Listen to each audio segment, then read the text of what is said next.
In terms of writing for actors, I mean, it seems that in order to get any picture made nowadays, you do have to be able to attract the talent. And is there anything that you're aware of just in terms of when you organize a set of scenes, when you're going after a story, what is it that you have to, what bar do you have to hit to make sure that you can, that an actor will find this appealing?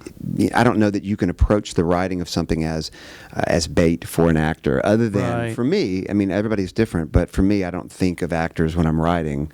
I think of, Leanne Toohey, and she's this fantastic character, because actors have told me in the past that, a lot of times they'll read something and they go, this was written for me. Yeah. I've already done this. Why would I want to do this? Right. So, well, I guess it would seem that you guess that actors like challenges, but perhaps they don't like them so much if the challenge is really vertical, like, a character like Leanne. Maybe Sandra Bullock had a wise reason to resist it, even though it's the best thing for her. I mean, is that what you find you're up against sometimes with an actor? It's interesting in this case, because, Sandy really loved the script, loved the character of Leanne, but I think every actor, the same with a writer when you're starting out, I think, you try to get to what's my touchstone for this, and then what are the elemental blocks for this, and then then there'll be flourishes and themes and different colors and things, but I've got to kind of know where this lives. And I think an actor starts with who this character is at a very basic level, and Leanne confused her.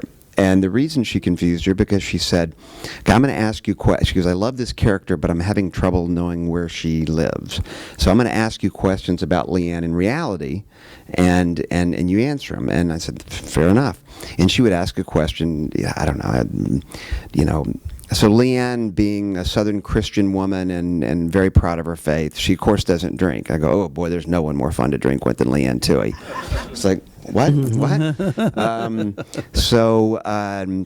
So she probably, it was a lot about religion and things like that. She would have a lot of questions and I said, Sandra's from the South too, right? Sandra's from Virginia, went to East Carolina. She knows these people, but still was having trouble. Like, she said, what this movie wants to be in Hollywood terms is the fundamentalist Christian woman who realizes that she's truly not righteous and learns a life lesson from, that's kind of that would be that in a box version of this movie. Right. And I said, well, one, that's been done a million times and is really boring, and two, that's not the truth there.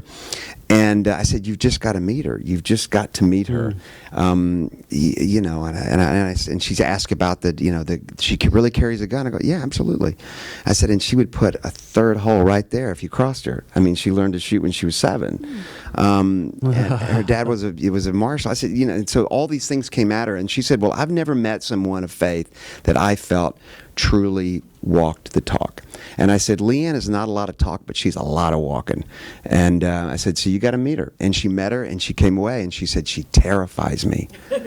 Interesting. But I have to do this. I have to do this because of that. And she said, and it's the first person she goes, she said, this was my fault, because we always judge people. And and she goes, and so I was judging that this is what a Southern Christian woman is.